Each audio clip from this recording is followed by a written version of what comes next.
is a charm.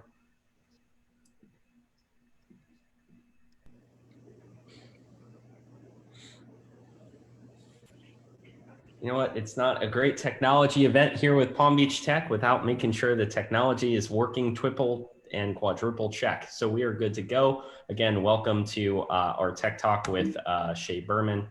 For those that are not aware of our mission, just to reiterate, it's to build South Florida into a tech hub. We do this through our organization, Palm Beach Tech. We have over 200 corporate members that represent some of the largest and most innovative from Fortune 500 to startups here in South Florida, and we're going to be hearing from one of those here tonight. For those that have not also seen, we do have a community creed. It states very simply that we are wholeheartedly committed to building a welcoming, collaborative, and inclusive community for all. This is also on our website. You can go to at palmbeachtech.org to read more. And wanted to give a shout out to all of our members of the over 200 that we have for supporting our organization and allowing us to host great events like this. And you can see some of those here today. And we have plenty more that you can also find on our website. And this is not just the only event we do a whole bunch, one basically every week. On Mondays, we have our tech talks. On Tuesdays, we have our community coffees. On podcasts, on Wednesdays, we have our podcasts and workshops. On Fridays, all of these, again, on our website. You can check out at any time to see what's upcoming and see what you can take part in. But most importantly, we do have our annual hackathon coming up. This is going to be virtual, so it's very new to us in terms of launching a virtual hackathon. It's presented by our friends at Office Depot and also sponsored by FPL, Venture Cafe Miami, and Media Ops. So if you do know somebody who is looking to flex their technology muscles a little bit, you can take part October 23rd through the 25th. Everybody gets a nice little swag box in the mail as part of this, and it's all going to be online, and it is going to be awesome. And if those of you on the call know somebody who is not a member, if you're not a member yourself, go to palmbeachtech.org right now, share it out. We have individual memberships, we have corporate memberships, and anybody can take part. It helps us lead the community and also helps us help you in doing everything that'll build our industry and build your company. And last but not least, of course, check out online our Slack channel, sign up online for our emails, allow us to stay in touch with you and work with you together. Excited that we can be here together on this call today. And with that, I want to go back and introduce my friend, our speaker tonight, Shay Berman. He is the president of Digital Resource, which he founded just several years ago. He's going to be talking, hopefully, about the success of his company. He's Inc. 5000, again, I believe for the third year in a row with Digital Resource.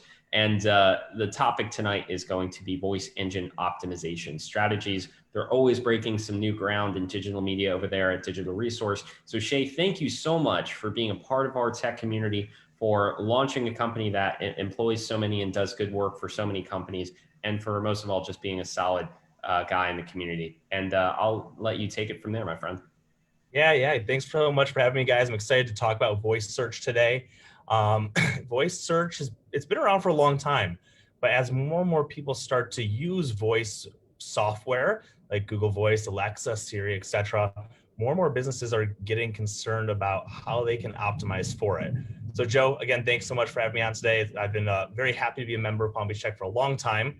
You've done a wonderful job at bringing the tech community together, and I'm excited to keep seeing it grow, especially here in Palm Beach County. So I'll jump into this, guys. I'm hoping that I can share this properly without issue. Let's see if I can get my screen here.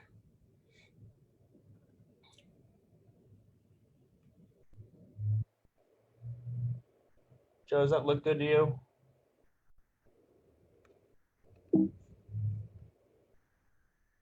Looks good. Okay. You can see the regular version. Perfect. Let me just do this. Sorry, I've got multiple screens. I had to come back in here to make sure that I had power. Why is it not working? Okay. Well, I won't get to look at you guys, but we'll get started. So first and only thing we're going to be talking about today is how to optimize your site for voice search. And if anyone wants to interrupt, please feel free to speak up. This is nothing too crazy serious by any means. And there's only a few of us here, so let's make it a conversation. So first of all, what is voice search? Everyone types their questions into Google. They type their search queries as far as questions, they search keywords, but voice search essentially is just using the different devices we now have at the palm of our hands, literally, and also in our homes, in our cars, everywhere, to make a regular old search query using our voice. Most of the times we're finding that the results of these search queries are actually similar, if not exactly the same, to the regular searches that we're experiencing when we just type into Google or we type into Yahoo or Bing, for those of you that might use those super weird platforms. But before I get into it, I want to talk about the history of voice search. Voice search has been around since, I think it's been like 2010, 2011. And it started out actually, many of us probably don't even know this, but a phone number that Google had. You would call into the special phone number and you would ask your search question, and Google would then text you a link to your search query, and then therefore, of course, a Google search page. Well, Google was able to get a lot of data regarding speech recognition. And all of this data eventually went into making Google Maps and then taking the Google speech recognition technology into the Google Assistant we know and love today. It's really compatible now with hundreds of different products and applications, has become a really big piece to the Google experience and how the different algorithms are made. So voice started off as this thing that they were trying and testing, and through this very antiquated system, but back then probably pretty progressive system of having a phone number that you called, they would take people's voices, they would take their tone, their pitch, their inflection, and they started making what we have now today, Google Voice Search, Google Assistant, as great as it could be. But it's come a long way, like we talked about, and just a few years ago, Google changed their whole system to be more semantic type search based. So the major updates have pushed algorithms towards semantic search. And Google's and others have been trying to find the intent behind our searches to give us more of a seamless experience. So you can even make searches one after another without Google forgetting what you were talking about, and it's making assumptions based on what you're doing. So you can see here in this couple of the images, it's somewhat complex, somewhat not. But back in the day, we would have a simple text query. A search engine could handle that. Then it went to natural language, where we had asked them questions. Of course, our search engines handle that greatly. But now we're on some like inference, where we expect our computers that we interact with to make some assumptions based on what we're saying, based on all the artificial technology that they have in the back end. So I want to show you guys an example of semantic search. So let's say we're going to take, let's say we're going to conduct a voice search based on Zoe Saldana, the actress known for her standout roles in like Avatar, Guardians of the Galaxies. We make this one search just with her name. And now we've established that initial search, we can put Google's semantic understanding to test by asking a series of related queries that would be pretty much ambiguous, almost impossible to answer accurately by itself. So I'll show you an example. So if we ask Google next, after first typing in her name, we say, what was the name of her character in Guardians of the Galaxy? Google, using our voice searches, is actually picking up on our intent, which is our previous search and the result that we had, and then asking what the name of her character was. So if we want to find out the name of her character in the Guardians of the Galaxy, after being presented with our initial search result, we can ask Google a series of further questions like that. And then also the next question, which is, what planet is Gamora from? I don't know if you guys are big fans of the show or not, but when we type in that, Google is managing to keep up with us with this type of sequential semantic search. It performs more strongly when it's handling simple biographical information about real people as opposed to fictional characters, but does a really great job of keeping up the sequential questions and keeping the original intent of our first search in mind. So this result was served to me for the query, how old is she? I did not specify I was interested in her, Zoe Saldana.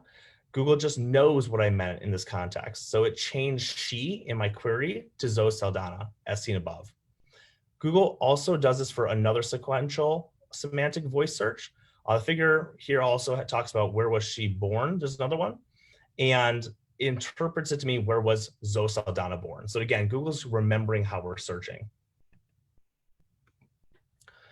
But when it comes to Google Voice Search, the combination of Google's powerful search algorithms with its really very sophisticated natural language processing is why most people can agree that Google's now significantly more accurate than Apple's Siri or Amazon Alexa's virtual assistant, despite the latter three being very similar in function. So all of these years, Google's been collecting all of this data. And when they switched their algorithms to be more natural language based, that's how they started to get more intent based. It didn't just become about questions or keywords and how that matched up to their databases. It now became about basically artificial intelligence and how Google was predicting what you wanted based on these natural search language algorithms. So I think we all know voice searches are on the rise. Google's gone to great lengths to make it easier for advertisers and even webmasters to identify offline, which is conversions that happen in a store.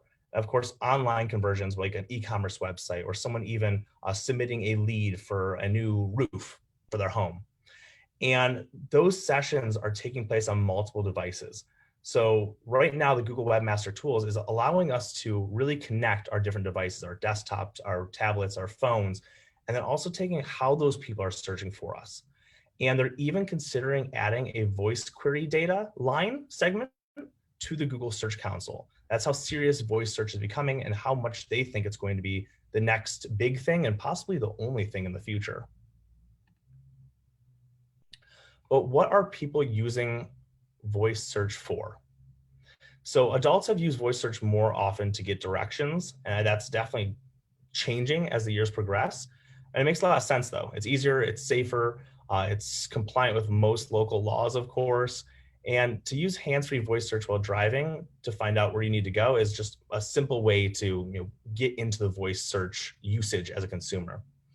But we can go and also see there's a lot of other common uses for voice search, including using voice commands to dictate text messages, utilize mobile device call functions, check the time, play media. And we now know that people are asking simple questions like, where is the best dentist near me? What time does the movie theater open? They're asking every question to their devices. Whether they're standing cooking in the kitchen, they're asked their Alexa, they pop open their phone, hey Siri, what time's the next movie for such and such movie I wanna see? People are just relying on their devices more and more, especially as the programs and the software become more complex and are able to understand us more so. As a consumer myself, I have an iPhone and I use talk to text all the time. I hate typing, I'm very slow at it. It hurts my fingers after a long day of working. And when I was typing on my computer or typing on my phone, I prefer to speak what I want to say in my phone and have it dictate it into text when I'm sending a text message or email or even searching for things online. And I think a lot of people, that comes down to number one, that the average person types at about 50 words per minute, but we speak at about 150 words per minute, making it so much more natural to want to have voice conversations with ourselves, with technology, as opposed to always typing them in. It can literally make us 3 times more productive. And that's what the consumers are noticing and realizing, as the technology is then now keeping up with how they want to use it. I think we can all agree that 3, 4, 5 years ago, when we would use our voice assistants, when we use it on our Apple computers or our phones and try and dictate our messages, it would not get most of it right. We'd spend more time correcting those voice assistants than actually utilizing them. But today, when I'm writing notes, when I'm writing a presentation, when I'm doing anything, I literally use the little FN key on my Apple computer and I dictate my entire email, my entire messages, notes in my project management software. I dictate almost everything. And the accuracy, for me at least, is about 95%, if not higher. So people are wanting to use this voice technology. And now that the tools are keeping up with how we actually naturally speak, that's what's making them getting more and more used. So why is Google Voice Search becoming more popular? Exactly what I said. It is a lot easier to use, but also we have more devices that have it. A few years back, as many homes as we have today, at least, did not have an Alexa sitting in their kitchen. We weren't powering our homes using our smart devices. And now that everything's becoming more interconnected, it's so much more common to have these devices sitting in your home. We know that people are getting much more used to using them, and using them is getting easier. So when it comes to voice tech, local search, near me searches, what do we need to know? Well, there is an incredible opportunity for advertisers hoping to drive foot traffic to brick and mortar locations. We can already literally ask Google to help us find stores selling goods we want to buy, as well as check important information such as opening hours, parking availability, even coupons. So it's important to know that the same searches people are typing in Google, they're still saying into their phones. And it's the same opportunity, but we have to think about it differently as far as how people are going to speak it instead of type it in some cases. Google's whole algorithm change to natural language processing created something called people-based marketing. And people-based marketing, I'll explain in a second, is nothing new, but it's a whole way that Google is going about creating data profiles. We were all talking about this a little bit in the beginning, how scary it is for Google to understand and know who we are. So in the past, we would have Google who would know, okay, you're looking up a dentist in the area. Great, let's serve you some ads about dentists in your area. But because you use a Google operated phone, because you use Google's search engine, because you use this device, that device, or visit this website or that website, Google's actually learning who you are. And instead of just purely targeting people based on their behavior, we're now able to target people based on who they are. Google is going so far, as well as other websites and platforms, to even listen to our conversations. They're listening to how we speak, our tone of voice, in what context we're talking about different things, and creating data profiles that are more advanced than we can even imagine. Literally, they're taking everything we type, speak, do, visit, how quickly it takes us to interact with others and different things, and creating these data profiles that is creating people-based marketing. There's going to be a major, profound shift in personalizing marketing based on not just browser history like the past, but shopping preferences and even our voices. So data collection is the big thing here. And Monica, you asked in the beginning, how do we stop Google from creating a people-based marketing campaign around us? And the fact of the matter is that for as long as we use devices where we are the consumers, basically everything online today, we can never get away from people-based marketing. They're trying to make their product better, and their product is us. So how do they make that product better? Well, they see where you browse. They see how you interact with website, what your shopping behavior is.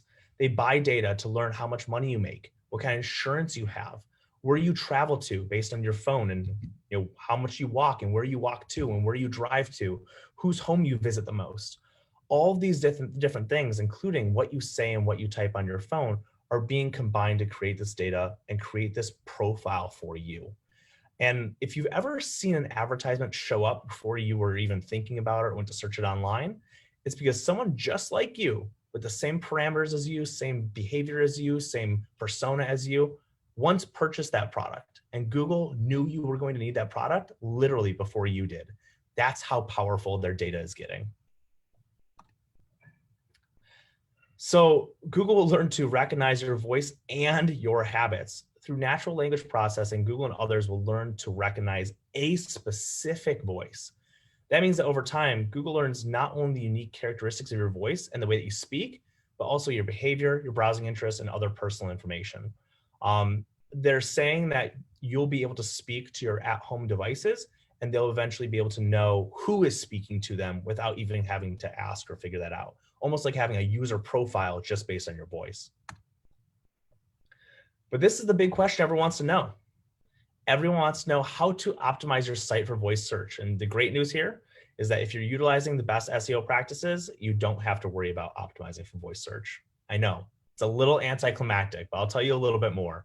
But the bad news, of course, is that the same great SEO techniques that are out there today that we know we have to be utilizing to rank better on the first page of Google, if we're not using them, we're not going to win a voice search either. But to dive into that a little bit more, what is the most important ranking position on Google? I think a lot of you would say number one before seeing this slide. But the most important ranking position on Google is result number 0. What is result number 0? Well, result number 0 is what you can see is this image at the bottom. We type in, what time does WordStream Inc. open? One of the tools that we use.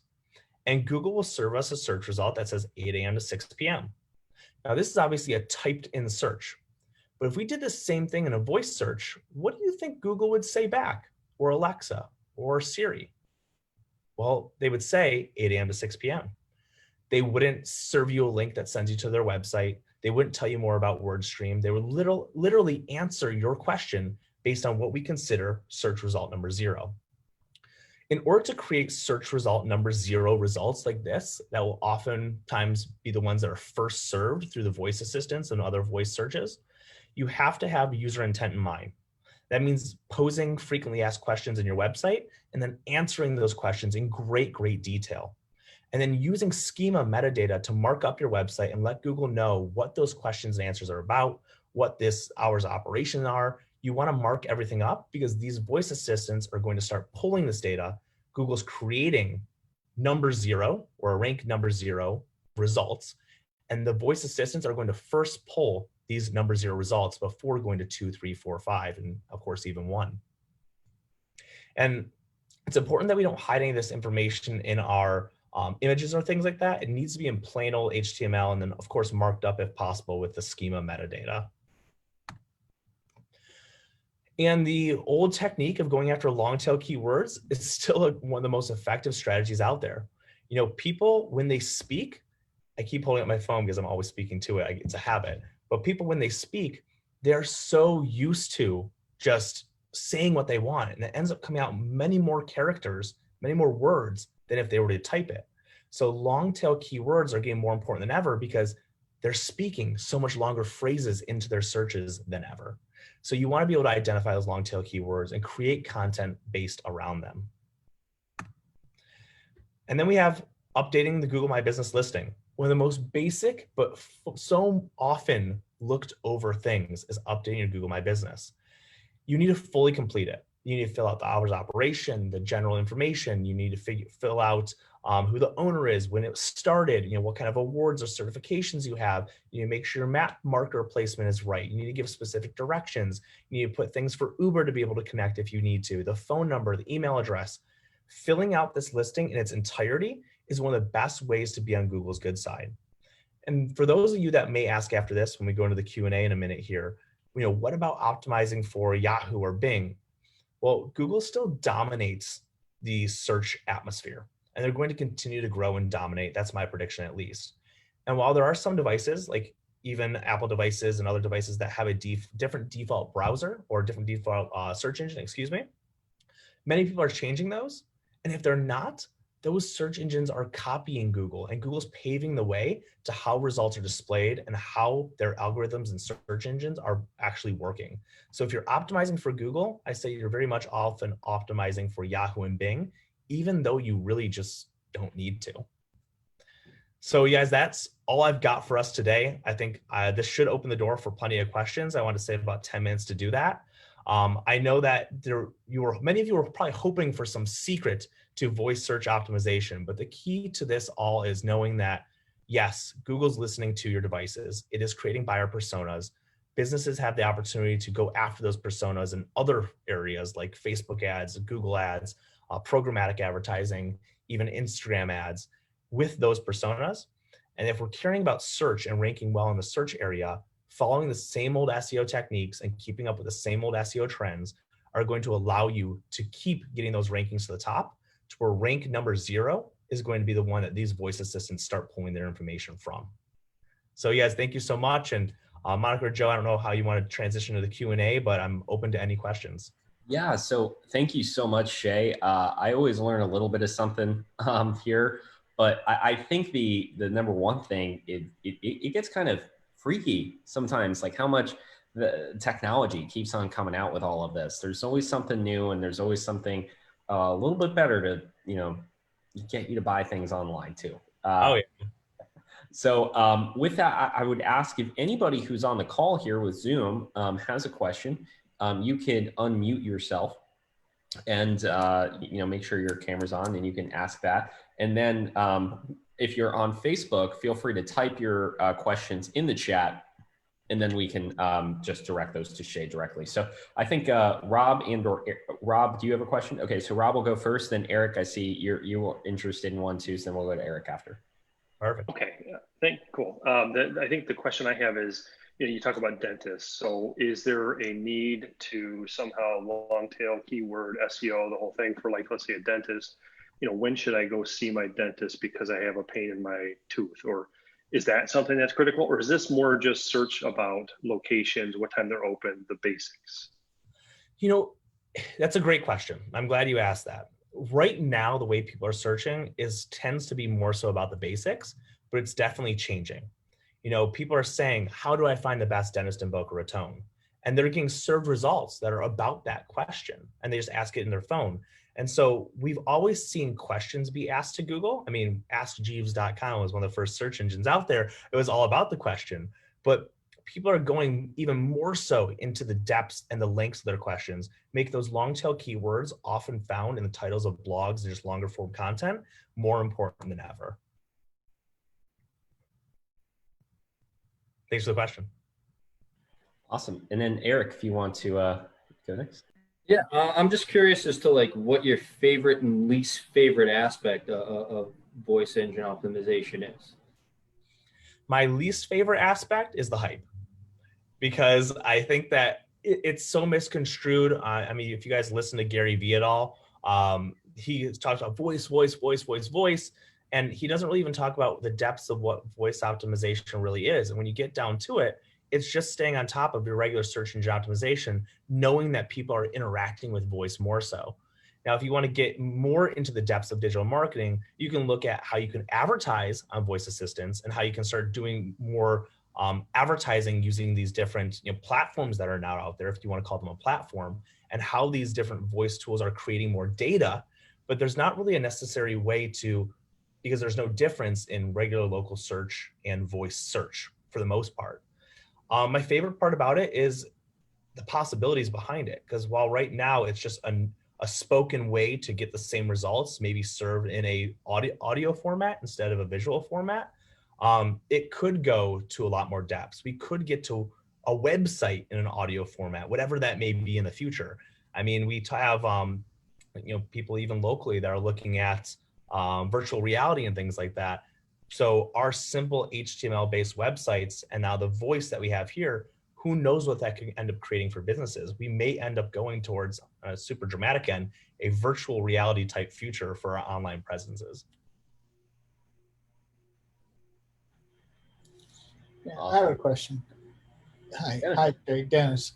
One thing I find about voice, and the phone, for me, I finally converted over to an Apple Watch after many, many years of using a sentimental watch that didn't even have a battery. But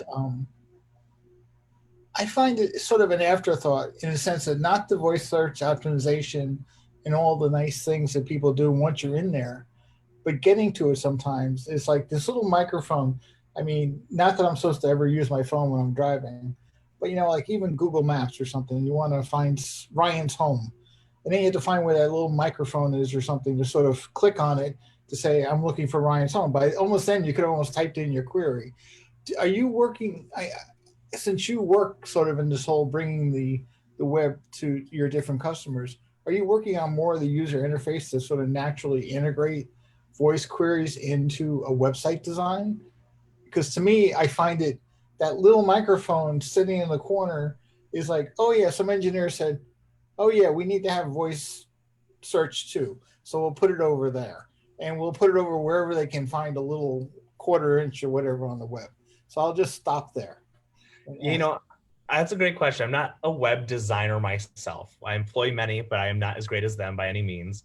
Right now we're at the mercy of the platform. So we are not necessarily incorporating voice into our website designs, because right now we are reliant on Google to push the voice narrative and get more users like yourself to use voice, to which we then need to be optimized for the results that then show.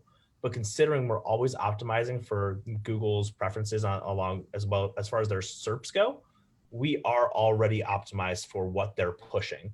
Now, one day when more people start using voice search, when it becomes not that little button in the corner, but that little button in the corner that's very easy to use, or you start saying, hey, Google, and it starts prompting you instead of having to search for that button, you become more used to that, and they're pushing that change in consumer behavior, we're going to have to just keep changing how we respond to the change of Google's SERP page. But because that SERP page is very much the same, and we just basically have that, what we call result 0 is the only difference. Okay. We're just kind of playing in that same sandbox until things change. But the interesting thing with result 0 is that we are seeing so much less website traffic to our organic clients. And it's not because the rankings have gone down, it's because people don't have to click into a website anymore to get the same information they used to be able to get. So we have a client that is a major brand, and they were literally had rankings that were like 8 times better than they had 2 years ago, as far as position and estimated traffic and all of that. But because of the change in how Google displays their shopping feed and how it displays the result number 0 and how it just has certain listings on the page and maps, we've actually seen a major decrease in click-through rates on Google as Google tries to be the #1 platform and actually serving to websites less often. Okay. Okay, well, it's just food for thought. I think, it sounds like right now there's the Google sort of infrastructure, but I'd just love to see it more part of the sort of natural integration into the web, in sort of the natural flow of looking for things. That's all. For sure. I think we'll get there more so. Thanks. I got a question right here. I know that Google can keep track of our activities through our phones, and they send their data to advertisers. But what worries me most is that they could use our data to submit to law enforcement if they come across any illegal activity. Say, like, if a Google search picks up, how can I make this sort of illegal drug? Or how can I import foreign animals into this country? And they submit it to law enforcement. I think what you're getting at there is like the privacy concern of where is that line of privacy versus law, right? Sort of like that, yeah. Yeah, and I'm no lawyer, but as far as I know, with the Patriot Act, they can listen and see whatever they want to see with or without the help of our technological giants in our country. So while that's definitely a possibility, I do think those platforms had better things to do, considering the law could basically just bypass them if they wanted to. Okay. I have another question, if I may. Or yeah, more. Okay. How do you see cities using this information? For example, city of Fort Myers, city of Denver, city, whatever, they have an ongoing event. West Palm has an ongoing event every week. But I want to know who's playing at that particular event, let's say. Is that going to be something that could happen? Can cities optimize for that? Is that something that's physically possible? So can they optimize? I don't think I understood your question exactly. Can they optimize for? Put it in terms of, Clematis by Night. There's a new, now that's not happening now, but let's say as much, but let's say every week is a new performer, right? How is that a possibility to be able to ask your phone, ask Alexa, ask any one of those, who's playing on Thursday at Clematis by Night? 1,000%. And how, really? Yeah, and that comes down to the way the website's structured and some of the markup that's in the website, and also how deep Google's result number 0 goes. Like result number 0 is hours, and actually events sometimes do work, but it's usually a really well-built website that has very accurate data that's serving that to Google very nicely. So Clematis by Night, I haven't been on their website in a long time, but they would definitely want their information updated, for example, to be able to serve that data to Google in a seamless experience for their crawler, so that could be there, because that is very much so one of the top things they would want to start serving. And would that be the same for somebody that's a city, let's say Fort Lauderdale, who somebody in New York is searching for, how do I plan for my vacation in Fort Lauderdale for using, let's say, Siri, right? Yeah, and that's a little slightly different than events, because events are pretty fact-based. It's like, this person is or isn't in that city. When you start looking at like, what should I do on my travel experience, you're going to get to a lot of blogs and other sites like that. So there is no, and I can't see them putting a result number 0 anytime soon, unless that one query starts becoming a very, very popular one. You sometimes then get that little paragraph blurb with a link to the rest of the website. Yeah. It's a lot more rare than like events or like Showtime might be. Interesting. Okay, thank you. Awesome. And we are about time here tonight. So I want to thank Shay, of course, for all of his time in preparing and presenting here for us tonight. And of course, everybody for tuning in here on Zoom and on all our social media platforms.